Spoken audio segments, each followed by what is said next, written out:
Hello, hello, hello, roses. Even if it's the morning time for you, afternoon, or evening, I bring you greetings from the United States in the great state of Michigan, better known as the Mitten State. And you are watching Get Into It with Kimberly Willis. In this show, we talk to different survivors, oncologists, radiologists, caregivers about this ugly disease called cancer. And I am your host, Kimberly Willis, your wellness boutique advocate. And I do that by giving different products and services to help those cancer survivors and their families. I do that by writing books, providing hope and inspiration. I also do that with my t shirt line with Survivors Corner, which you see the link down there, survivorscorner.net, where I offer t-shirts to give you inspiration to fight another day, or even those if you're on the other side of cancer treatment, I help you with that. But I don't stop there. I also help you smell good, y'all. I have fragrances for both men and women. So that's my link. You know what I have to offer, but it's not about me today. It is about my guest. And I am so excited to have our first male guest for this podcast. It was really important for me to make sure that our guests are diverse, that you're not only just seeing females, you're not only seeing those who have just battled breast cancer, but just males. It just our whole universe is diverse. So why not have diverse guests? So I want to no longer prolay the time. I want to read our guest bio, and then I'm going to show you guys the 30-second promo video that he made for you guys, and then I'll bring him on. So, Caleb Berger is a health information technology and revenue cycle professional with nearly 10 years of healthcare operations and IT experience. After being diagnosed with testicular cancer, he underwent the standard radical inguinal orchiotomy and has been cancer free for almost 3 years, speaking up about the mental and physical effects of testicular cancer on men's health. And he has a passion, and he says that if you feel something, you got to say something.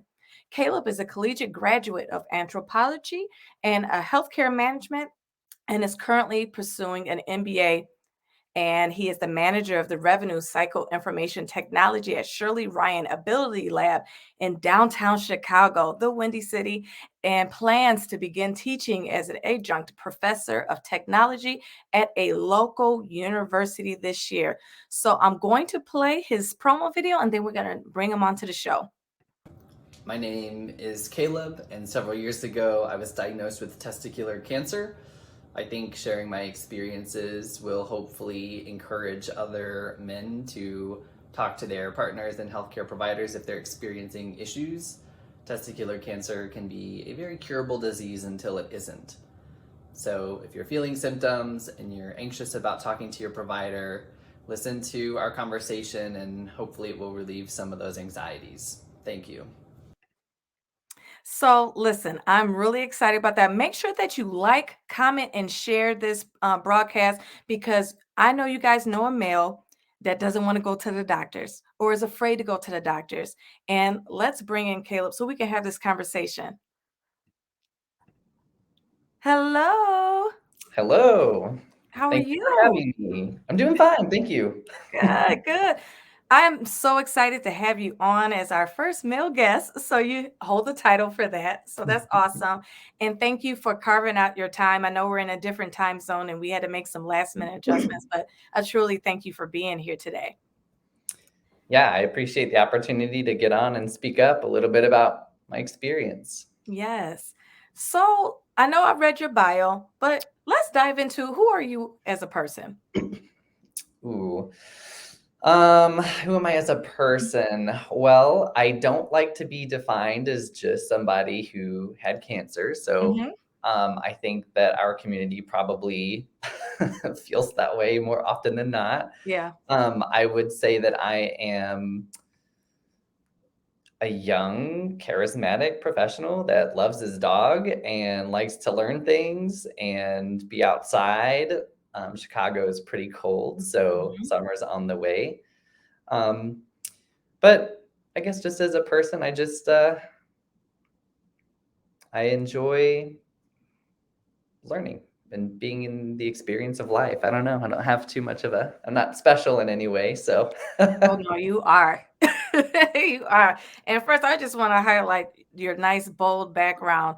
That is so dope. I love that. oh, So tell thank us what, for the dog lovers that's out there, what you. type of dog do you have? Ooh, she's a Greyhound Lab mix. Awesome. So her name is Gracie. Yes, she's got the long greyhound legs with the tiny paws, but a big old lab body. So she looks a little awkward sometimes.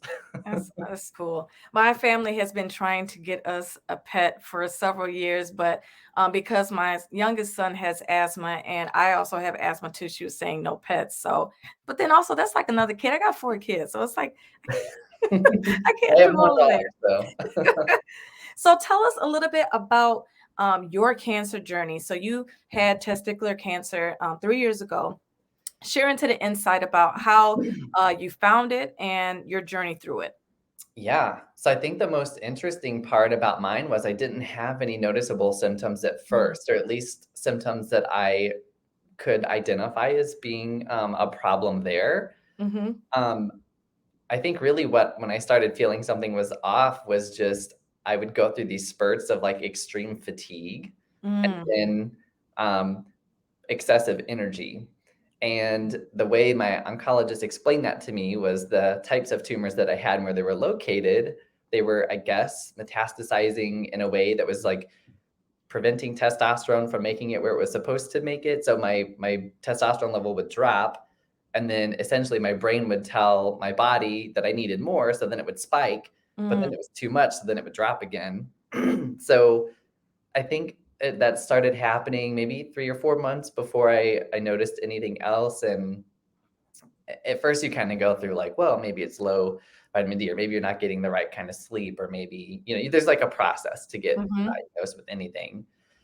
And then finally, I started noticing other symptoms. So it was like I started noticing some tenderness in the area, and I thought, that doesn't feel right. But there was Mhm. not really a lump or anything. So it was just some tenderness and some fatigue and some pretty excessive mood swings, actually. Oh, wow. I've always been a pretty, I feel like, polite person and pretty professional in a corporate environment, but I was doing a mix of getting like legitimately angry at like my boss and people that I was working with at Cerner Corporation, and then I'd be like super sad, and then I'd be super happy, and um, people were like, "What's wrong with you?" And I didn't Mhm. know. And then once you're diagnosed, it's very quick. It's very easy too. So you go to your physician, um, and this is, I think, a great segue into if you're worried about it, like physicians talk to Mhm. patients about a myriad of things all the time. So you're nothing special when you walk in, and there's no part of your body that you have that someone else doesn't also have. Yes. So they did the typical exam, which really just consists of kind of feeling, asking about the symptoms, things like that. And then you do an ultrasound, and my provider was confident that it was a cyst, and he's like, I've never had to diagnose anyone for the last 20 years of practice with testicular cancer. It's always a cyst. You'll be okay. So I went Wow. upstairs to the imaging office, and then I got my um, ultrasound, and then I got a call from my provider, and he goes, "Can you come back to the office real quick?" And I knew, I was like, "Oh man." Mhm. So I went back, um, and they brought me back into the office, and he's just like, "This is testicular cancer, and you need to have an orchiectomy, and all these things that were going to happen." And it was really interesting because I wasn't too. It's really weird. You think like in the movies, someone gets diagnosed and they immediately are breaking down and they're crying and they're. Mhm. Mhm. I don't think that happens to the majority of like actual cancer patients. I think it does happen, I'm sure, but a lot of the friends that I've made, like, from going to my appointments and such, we all kinda had the same experience. It was kinda like they tell you and you don't know what to say or do. You're just like, "Wow, I have this thing that is, like, Mhm. supposed to be something on a TV show," and then they're talking and you don't really know what was happening. They tell you all these things that are about to happen, and then you kinda leave and you're just like it was like a whirlwind of information. tons of questions that you want to ask, but you Mhm. also don't know how to ask them or like what questions you really do have. You just know you want someone to keep talking to you about it. Yeah, yeah, absolutely. And I think I was scheduled for surgery 3 days after that, which is a hilarious story that we can get into, but Mhm. I might as well just tell you since we're going. Yeah. So I had a radical inguinal orchiectomy, which is where they go through the lower abdomen and then they remove the affected testicle all the way up through the spermatic cord. And it was funny because they ask you if you want a prosthetic, so you can get essentially a replacement part. Okay. um, I didn't and know I that went was an ahead and option. opted. Wow. Yeah, yeah. I went ahead and opted to do it because I was like, I'm like 24 or wait, 26, and I don't know. I just wanted that for my own personal like mental well-being. Mhm. And so I showed up on a Friday and the nurse, like I was waiting forever, and the nurse comes in and she's like, "I'm so, so sorry." And I was like thinking, what happened? I've been in healthcare for a long time. I'm like, something like maybe the physician got sick or something. Mhm. They lost the prosthetic somewhere in the mail. Oh So my gosh. literally, I know she was really upset, and I like was dying laughing. And I'm like, "You've got to laugh about this." She's like, "I'm Yeah. too upset." And I'm like, I wish I was doing this today because I want to get it over with. But how funny is that? That like you literally lost my replacement part, this particular part in the mail. We just had no idea where it was. So they had to You like need to take a track couple around of your days. parts. Yeah, they had to like take a couple of days to find it. I'm like, God, I hope you have a tracking number. Oh my gosh. That's crazy. Yeah, it was pretty Wow. funny. So then a couple days later, had the orchiectomy, everything went fine. Um, And then I walked a 5K like literally 4 days after that. So it was a Wow. really simple procedure. It wasn't super bad. I was luckily in stage one.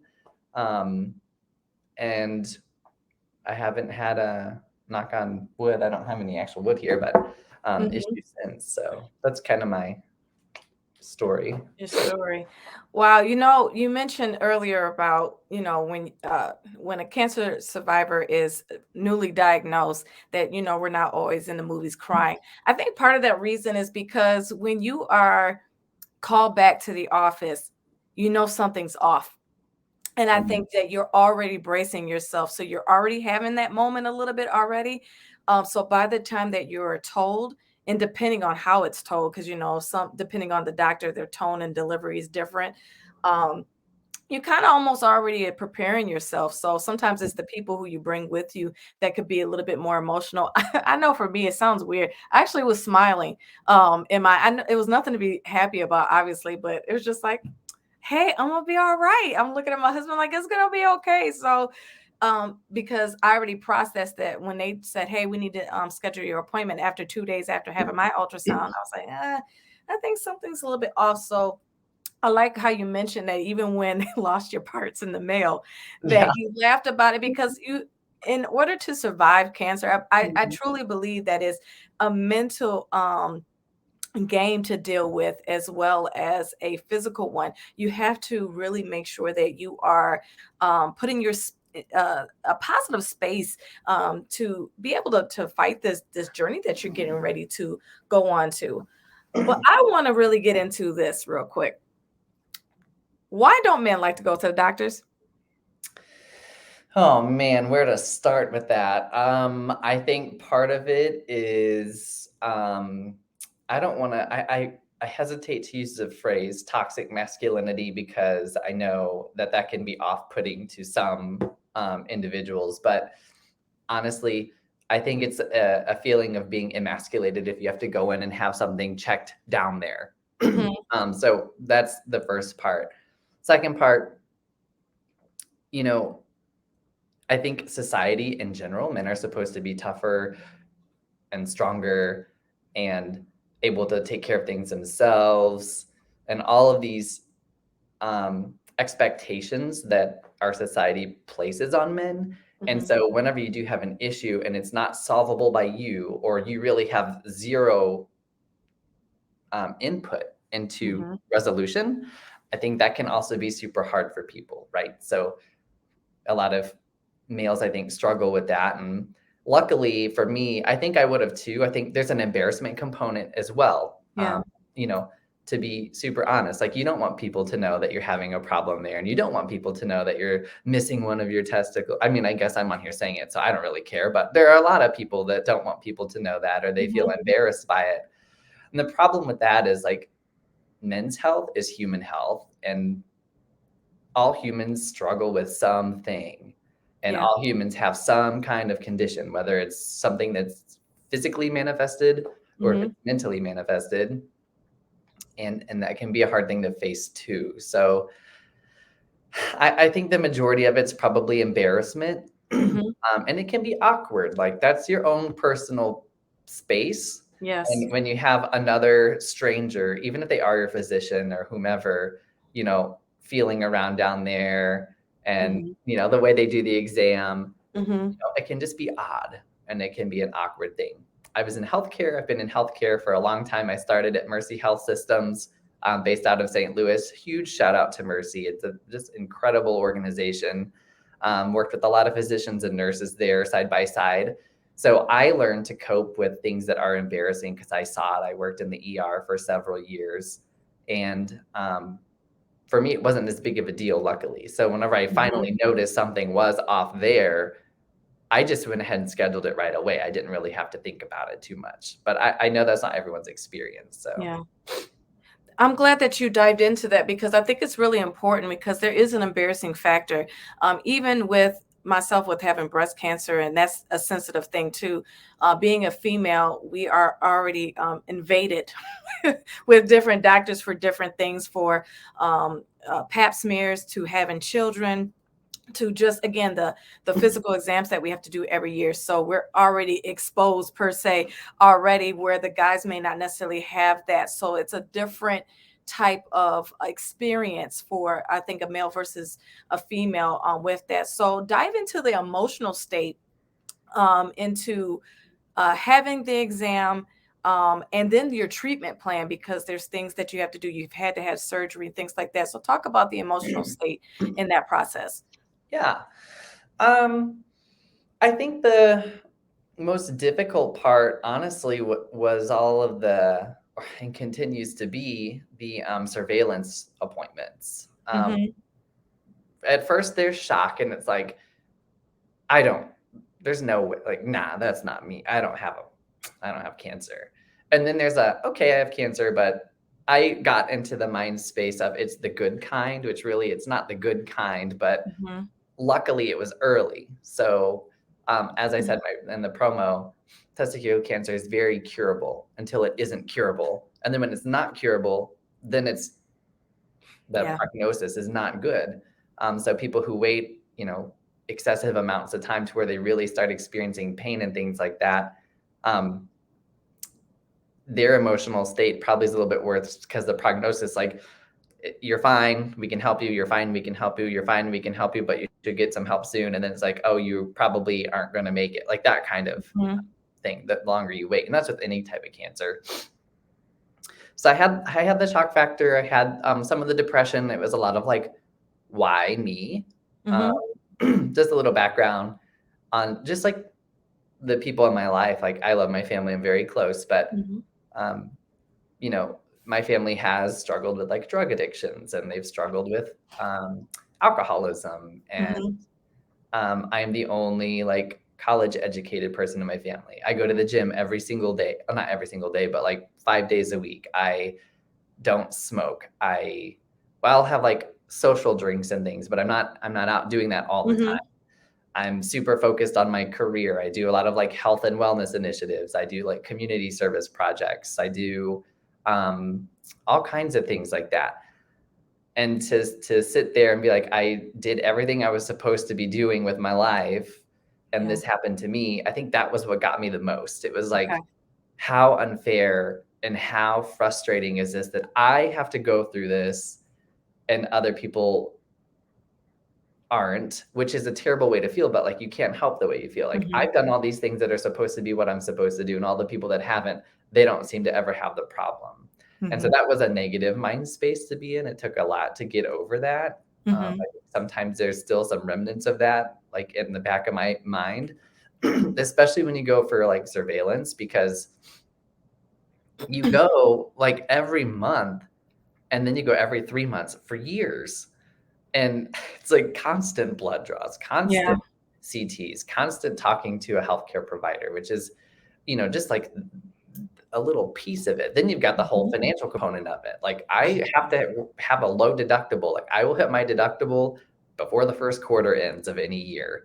So, there's like the financial stress of it. There's the emotional part where it's like, why did this happen? And then the other, I think, interesting thing is you spend a lot of time trying to convince other people that you're going to be okay or that you truly are okay. Mhm. For like months and years after, people will still ask, like, are you doing okay? Is everything okay? And it's nice because you know that they care, but Mhm. also, leave me alone. Like, I'm not sick. I'm not dead. I'm doing fine. I just got Mhm. done walking my dog. Yeah. Like, I'm Yeah. okay. So I think there's like some frustration, there's some annoyance with things, and then there's some guilt too, because you get used to going to like the cancer centers for like your oncology appointments and things like that. Mhm. You're like one of the people there, just like surveillance, and you're like, yeah, I didn't really have a horrible experience personally. I didn't have a horrible experience, but like all these other people that I'm sitting in the waiting room with look like they've been hit by a train or something. Mhm. They do not look good. And so then you got to sit there and, you're looking at them, they're looking at you, and Like, are you the caregiver? Like right, right. Then you feel guilty and you're like, ugh, like, yeah, that's difficult too. But I'll say it's not all bad. Maybe you had this experience. The other emotional part of this was I used to work all the time Mhm. to take things super serious. And now I don't so much. Like, I'll work hard and I work, if I choose to work over 40 hours and I'm choosing that, but I don't let little things like wreck my mood typically too much.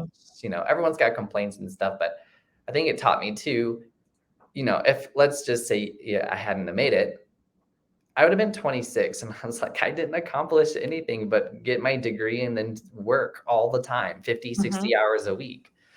So I think it changed my life perspective. And I think that was a super positive thing that came from it. Yeah, absolutely. I think as a cancer survivor, you begin to appreciate life more because you realize that something tried to take you out. So you start thinking about your life goals, and if you have obtained those things, and you just think life is too short. Like some of the arguments that you may have with individuals, you try to resolve a little bit quicker.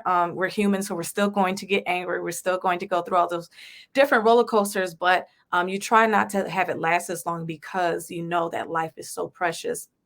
Yeah. And I want to be able to encourage you. You had mentioned, you said that, you was doing the straight and narrow and you just don't understand why you got it. And at first I was kind of like that too, but then I realized that there's pain in our purpose. And like you being on this show is a testament of that because you are going to inspire so many men and women because you're helping wives and girlfriends and partners and all of that who is able to uh say, hey sweetheart, you need to go check about yourself. And even for the men, they'll feel a little bit more comfortable knowing, like, listen, okay, I'm not the only one who may be experiencing this, because there's some men who has breast cancer, and like, who wants to have that? Like, no one wants to have cancer at all, but like testicular cancer and breast cancer are like ones you don't want to say out loud almost, because it's like it's a sexual part. So it's Yeah. like, yeah, I don't know if I want to dance around this topic at all. So I just wanted to encourage you with that, but to keep on going, keep on being an advocate. That's one of the things that drew me to you, because I saw how you were open about your story and how you wanted to help save a life. Because at the end of the day, if what we say can help change a life, it makes it all worth it. There's some individuals that has went to the doctors after watching this show, and hopefully that will save their life, and I pray that this will do the same for other cancer survivors as well. But listen, Roses, I want you to make sure that you understand what he is saying about going to see about yourself. You hear it almost every episode from several different people that says you need to go and check yourself if something is off. It doesn't matter if you're male or female. If something is wrong, please go see about it, because you don't want to look like you've been hit by a bus when you're in in the waiting room. You could look like how we look like. You don't have to look like what you're going through.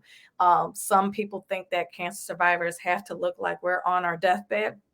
And that's just not the case. This guy just said he did a 4K walk. Can you talk about this 4K walk that you did 4 days later? Yeah. So there was a color run, and it was sponsored by Anytime Fitness in Union, Missouri. And I went home after my surgery because I had a bunch of like things that I had to get figured out. So I went back and stayed with my parents for a while, and I felt pretty good, and I didn't want to lay around the house anymore. And I thought, oh, I don't know, I can't run a 5K, but I could walk it. So my Mm-hmm. family was like, okay, well, we'll walk it with you, like my little brothers. And so Saturday morning, yeah, I got up, and we didn't walk fast or anything, but we walked a 5K, and it was just good. I mean, luckily, a healthy lifestyle is important for a number of reasons, but when you have a surgical procedure, Mm-hmm. the more physically fit that you are, the easier it is to recover.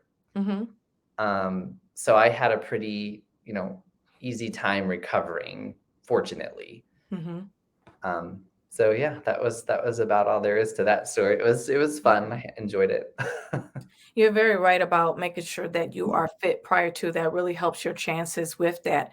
With you being already in the healthcare system, how was that dealing with your own personal battle with cancer? So you said you mentioned you've been to the ER and you saw these different things, but when it hit home for you, what was that? Especially when they start throwing that medical jargon at you, which you probably already understood, but it's different when it's for you.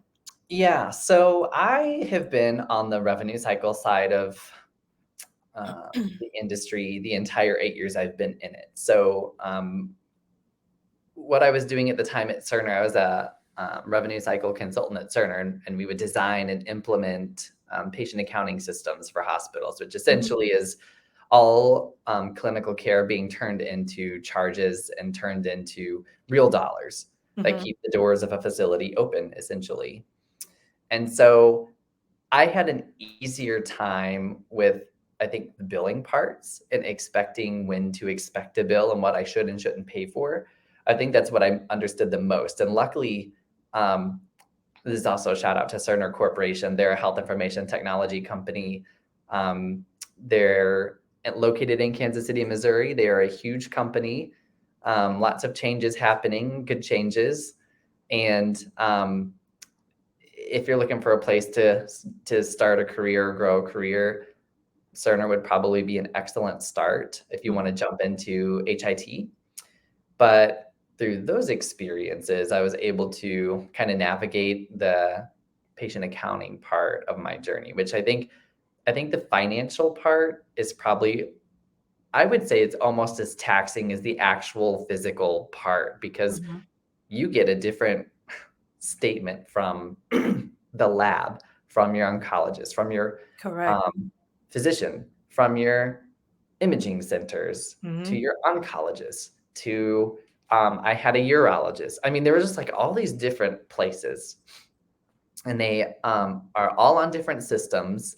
Cerner's put a heavy focus in interoperability, which means they are trying to get their systems able to essentially be able to communicate with a plethora of other EMRs, or electronic medical records. mhm, But until we get complete and total interoperability, no one has your information. Like all these different places, your information siloed. So that's why you have to provide your information 500 times to like mhm. 500 different physicians, especially if they're from different hospitals and things.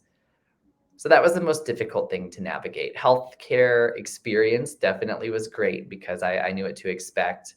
Um, the medical part of it, I mean, I wa in the ER. The ER is an interesting place too. Yeah, yeah.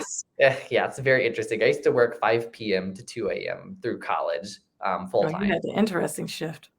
Yeah, so I mean, there was always some crazy thing happening there, and that was when I was working at Mercy Health. They were a level one trauma center in Southwest Missouri. We saw 98,000 encounters a year. It was insane. But watching other people deal with some of these illnesses, accidents, diseases, and things that, some people would walk in there and they don't leave. And Mm-hmm. so I don't know. I've always had a really good frame of reference when things are happening, either from a clinical space or from a financial space, just because of my experiences in the industry. So I'd say that definitely helped and kind of helped focus me. And I knew what to expect and I knew what to look for. And I'm really good at trusting physicians. I know that there should always be a point where you want to make sure that the person that's helping you knows what they're doing. But Absolutely. for the most part, having that trust in your healthcare provider going to be super beneficial and super Mm-hmm. important, because you're going to have a very long relationship with them. Absolutely. Yeah. It's not one and done. You don't just have the surgery or treatment. They're life partners with you, like literally life partners Yeah. with you with that. I liked how you highlight about the financial piece because you are right.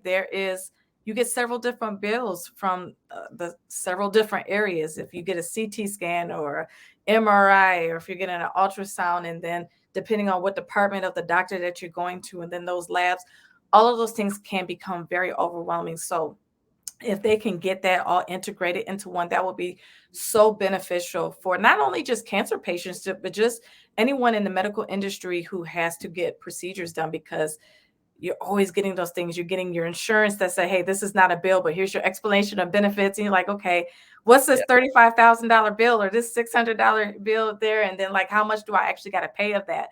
So all of that stuff can add to it, because if you are in a financial strain and you don't have that cushion, it could weigh on you, because it's like, okay, should I just stop fighting because I'm not going to be able to financially keep up to keep myself alive? That is a real concern for those who are fighting with cancer. You mentioned something very briefly about um, watching the bills and not paying some. Can you explain that a little bit further? Yeah. So, depending on your understanding of insurances, you have when you get bills submitted to your insurance company, they don't always go in order. Some places Hmm. take longer to get your bill out than other places. So really, you might be billed, let's say you have to hit a deductible typically, Hmm. which is like the first out of pocket that you have to hit in order for your insurance benefits to start kicking in. And typically Hmm. it's 80/20, so they pay 80%, you pay 20%. So when you hit your deductible, then you pay the 20% up until you hit your out of pocket maximums. Correct. And then you have like your co-payments and things until you hit your out of pocket. The interesting part though is that, let's say I go to a physician and the bill is $500 and I have a $200 deductible. And I go to the physician and one of them is a $500 bill, but then I go to get an MRI and it was $3,000. I may get that $3,000 bill submitted to the insurance company before the provider does. Hmm. And if it's the same date of service, the insurance company may pay that pay that first. And so that $3,000, my $500 deductible would have gone to that, and then I'd pay the 20% of the remaining balance from that particular service. And then the provider would submit their bill. Originally, if they had paid first, I'd pay the whole 500, and that would cover the provider. But now I'm paying a percent of it, and Yeah. so they may have already pre-billed you something else or given you an estimate that would now be completely off. So, like, you have to make Oh, sure that okay. whatever you are paying, you have to go back through and you have to make sure it was submitted to the insurance company and the insurance companies calculated it in a specific order, just to make sure that if you're paying your deductible and you're paying your out of pocket, you're truly paying it because you need to, not because someone messed up billing, which Hmm. which unfortunately does happen. So, it's Yeah. very complicated. That's why medical billing is very difficult. It's difficult to do as a healthcare provider, Hmm. and it's difficult to figure out as a patient. That was really good information, because I never really thought about it like that before, because you are right. You'll have several procedures sometimes on the same service day, and you'll see Mhm. one come through, and then like a week or two later they'll finally come along. But I never thought about it that way, about the order of billing. I just thought you had to deal with what you had to, how they processed it, but I didn't realize you can challenge that. But that's really Mhm. good that you mentioned that, because they challenge us, because sometimes if there's certain procedures or tests that the doctors want us to take, the insurance company sometimes will fight back, like, is it really necessary for this individual to get this particular procedure? I have things denied one time that say, hey, you got to have an ultrasound first before you can even get this one. And it's like, for what? We're going to end up at the same place. It's just now you just made it longer. So, Yep. yeah, that's the frustrating part with that. So, Roses, if you are in this situation, you say, listen, Kim, listen, Caleb, I cannot try to dissect my explanation of benefits. There are different agencies out there that will help walk you through those medical bills. Sometimes you are assigned a social worker.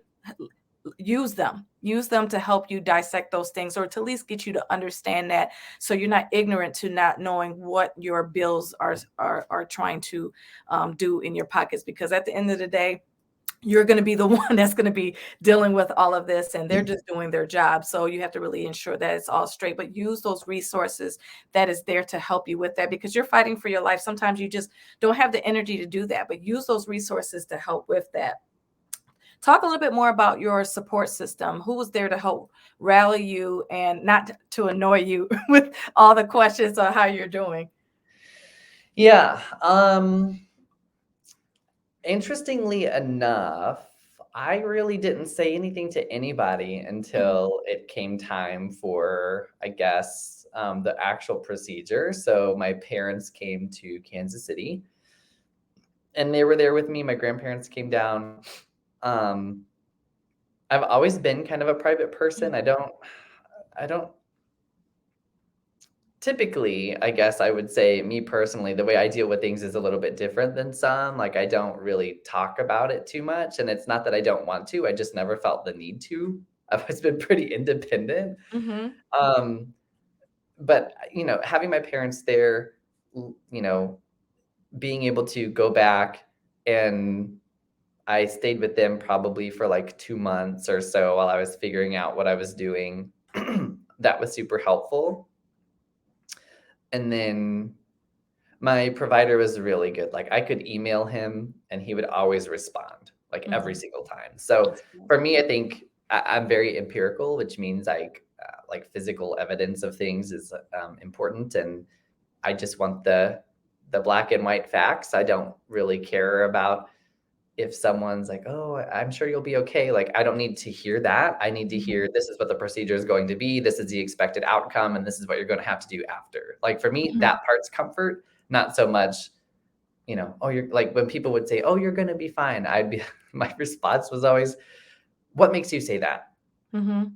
And it's always crickets. And I know people mean well, and I Yeah. think it's important to say, people mean well, but someone like me, I think, especially with, like, the industry experience, maybe that's where it came from, I don't know, but I always found more comfort in talking to my provider and understanding what is happening to me today, what is gonna happen to me tomorrow, and what do you expect the outcome to be in 3 months, 6 months, a year, so Mhm.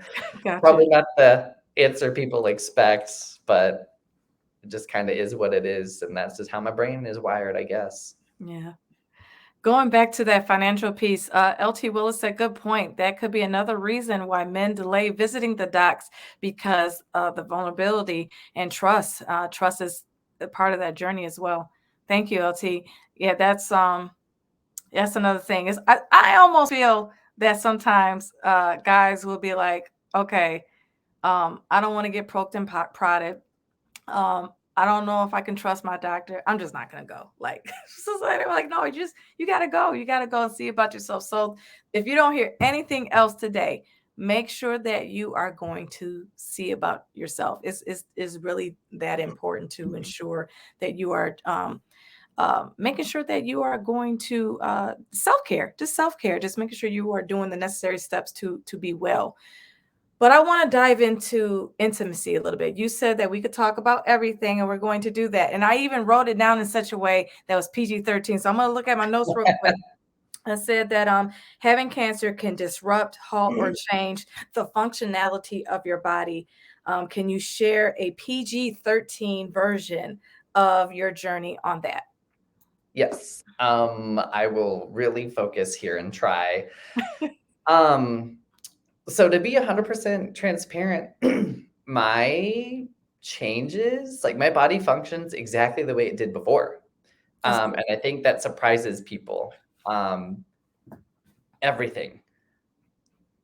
And really not too many people even notice, or if they do notice, it's like a question and then it's like, oh yeah, I had testicular cancer, and all of a sudden it's, wow, that's really awesome. It's Mhm. never had any real negative effect that I can think of on like my sexual well-being.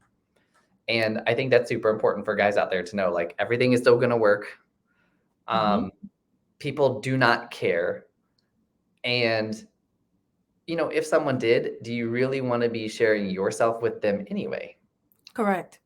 I mean, that's like a big part of it. People might think, oh, they're not going to be into it, or they won't be into me. Who cares if they're not into you for that because Mhm. you're not dead?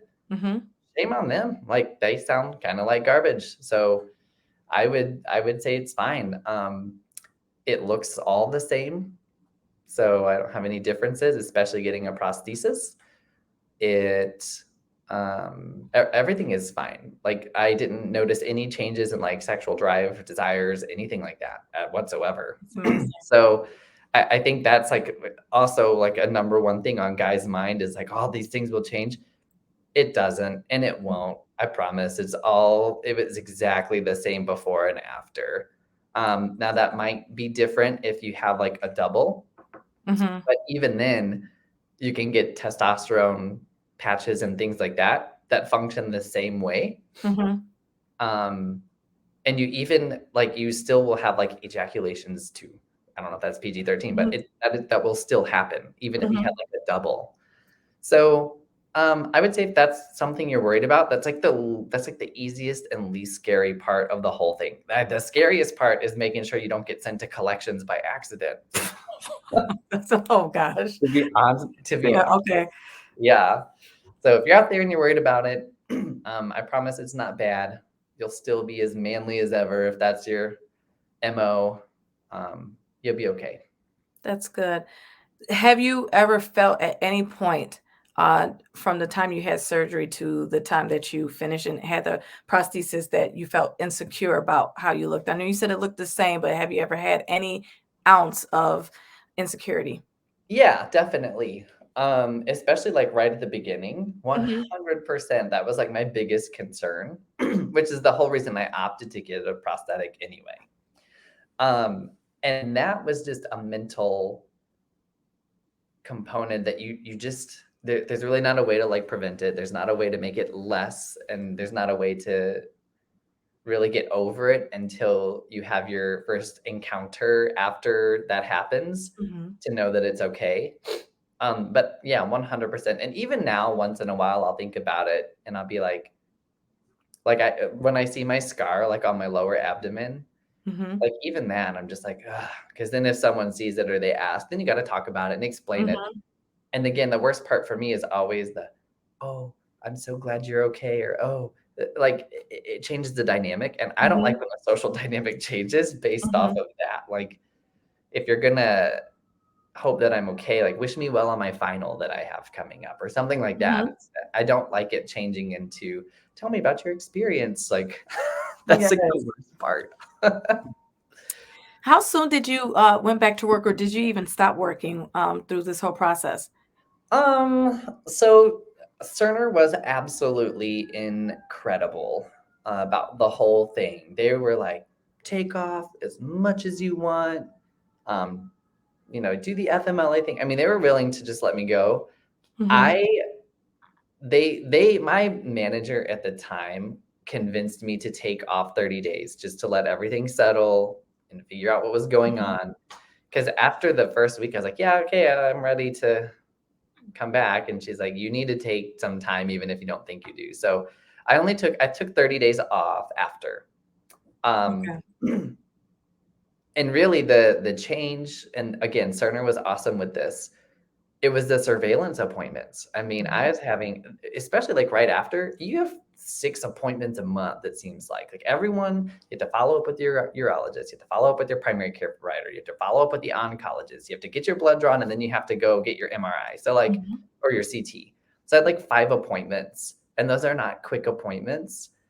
Yeah. Um, so Cerner was really good about, giving me the time to make sure that I could get to those appointments. I had a traveling role. So I was a consultant. I used to travel like almost every week.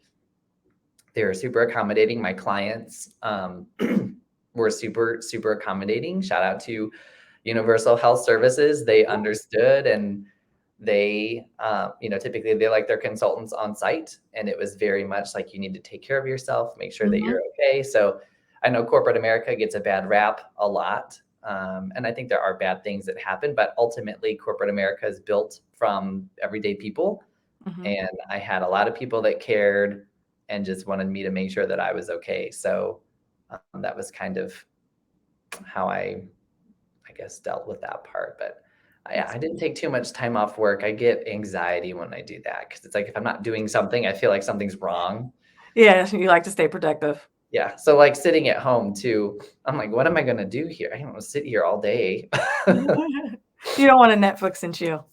Mm-mm. No. I gotcha. I think also with having cancer, you mentioned about, uh, when you're intimate with someone exposes if that's the right person that you need to be with, depending on their response. I think the same goes for corporate America and your employer because depending on how they treat you, because some corporate America jobs treat you like another number, and then some do treat you like you're an actual human. Yeah.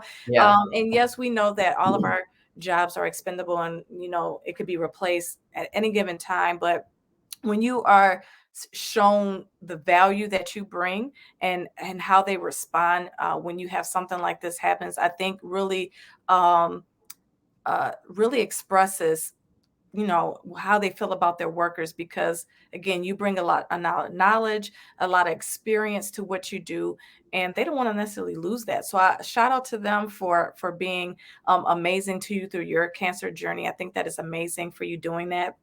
Shout Yeah. out to your support system, all your doctors and everyone. And just shout out to just you because, again, with you just speaking about this topic, helping men, but then also just showing that you could still be manly, you could be a man, you can go out and do marathons and whatnot and still carry on with life because some people think that when you are hit with cancer, that it's kind of over, even after you overcome it, that life is different and it is. However, you can make the best out of it, and it sounds like that you're doing that. Yeah.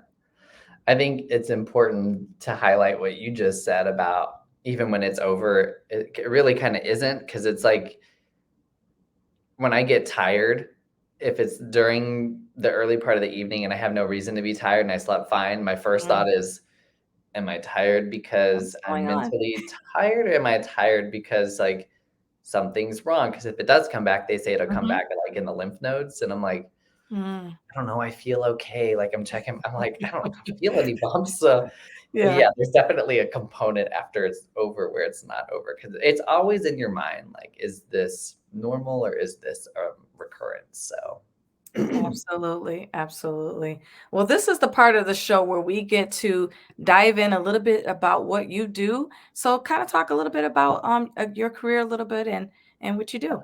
yeah. So right now I'm the manager of IT revenue cycle at Shirley Ryan Ability Lab in Chicago. Hmm. Absolutely incredible place to be. So we are an acute rehab facility, which means we're a rehab facility that does inpatient and outpatient rehabilitation. Mm. I think we're like, is it 30 years in a row or 31 years in a row? We've been rated the number one rehabilitation Oh, that's amazing. center.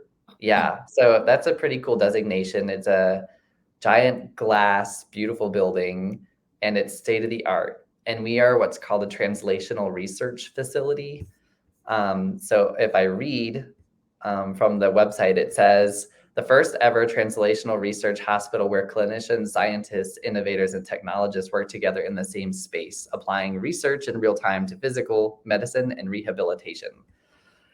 And it's a really cool experience because that means that when you're going through rehabilitation and it's something that we're actively like doing research on, you get paired with a research scientist and like a clinical team, and we create new technologies, we create new prostheses, we build a lot of that stuff like in-house, and that's very cool to be part of. So we get to do research as participants too. Like I'm not a research scientist, but I will go down and be a research participant. Mm-hmm. And so, like a couple weeks ago, I helped with like a robot that goes on the ankle. Mm-hmm.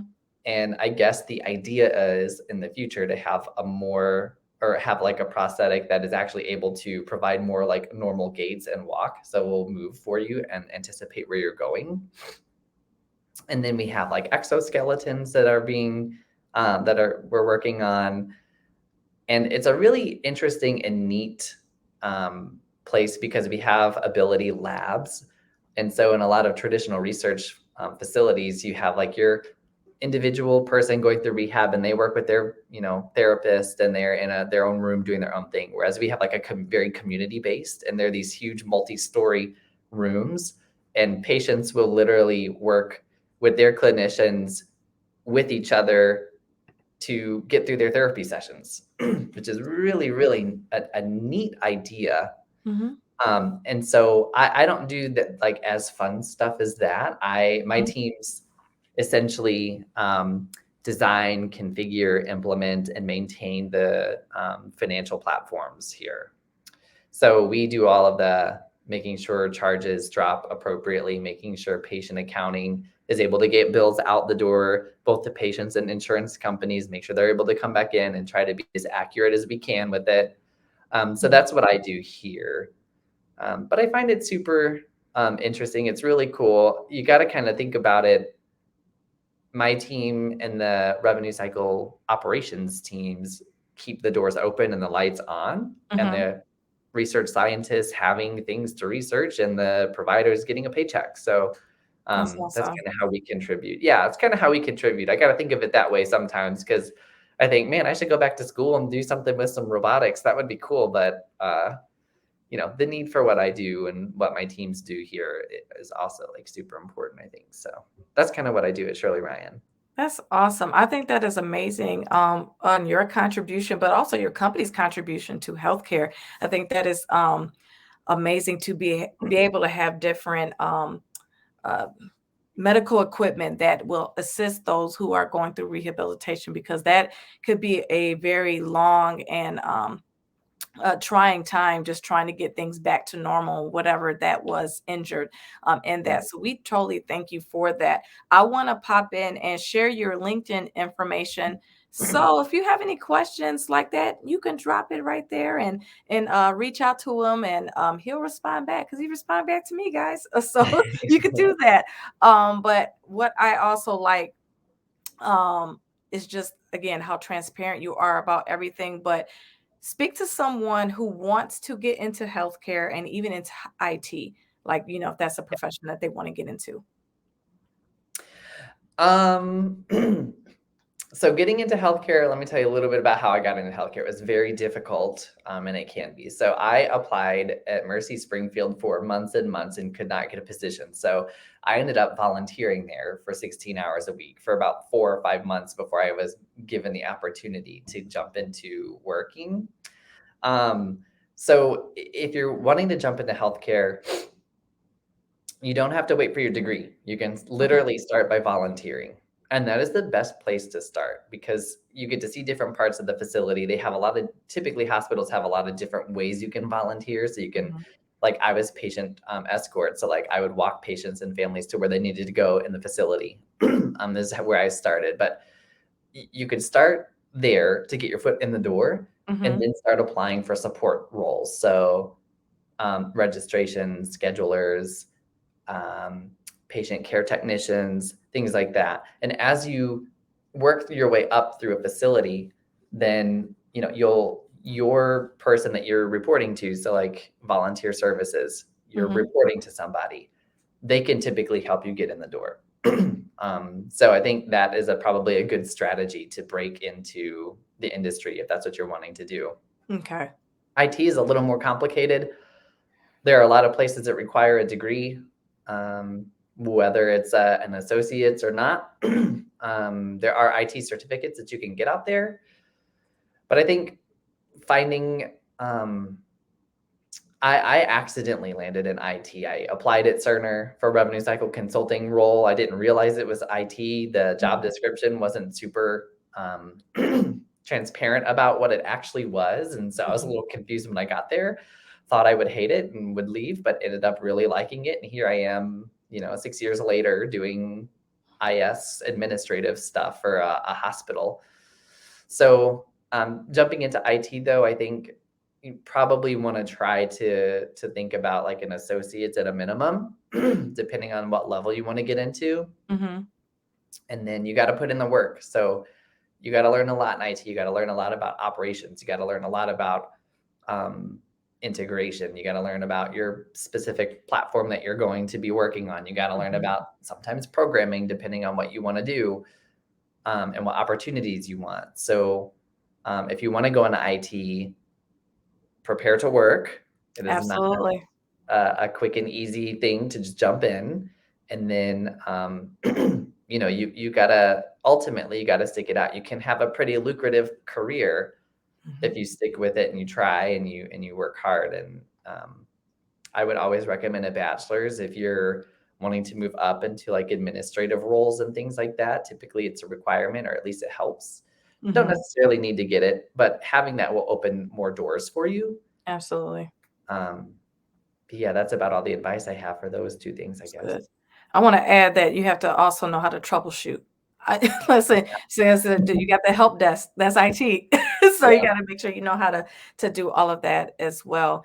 And I'm excited. So you said that you are going to be teaching a little bit, at a university. Where are you gonna be teaching at? Yeah, that's the hope. So, actually, our VP of technology put me in contact with the right person, and I don't want to say the name of the university or anything yet, just Okay. because I want to make sure. But I've had a couple of like interviews and things like that, so I'm hoping to be at least a adjunct in IT, and teaching a night course. And it would probably just be like the computer 101 class at first, just to kind of see if I like it and if that's kind of Mhm. the direction I want to go. But eventually, teaching like health information tech courses would be really cool, and explaining like how do hospitals use software to support what they do, because you think about healthcare and everyone thinks about doctors and nurses and people like that, and that's an important part of it, Mhm. but every single one of those people uses some kind of software to complete their work. Yeah. So I think that would be cool to talk about, like the integration between um, clinical staff and systems that they use and how they use it and why they use it. I So, love it. Well, yeah. many blessings to you, and praying for whatever is the proper direction for you to go into, that you Thank will you. walk in through that. Well, this is our time. We're almost at an hour, and I don't want to hold you because I know you got to head back on to work. I truly enjoyed having you today. And for our Roses, thank you for joining today. We know that this program would not be possible without you. If you want to donate to Survivors Corner, that's how you can do it. You know that every time that you donate, will go towards the t-shirts that goes to another cancer survivor in the oncology program, or someone who's going through chemo. That's how we give back with that. So again, Caleb, thank you for being here today. Thank you for spending your lunchtime with us. Yeah, thank you for having me. It was fun. All right, guys, I hope you guys have a blessed one, and tune in next week. We're going to have Andy Kale with us. She's coming to us all the way from Australia, guys. So we're going to have an international episode. So we will catch you next week, and I hope you have a blessed day. Bye, guys.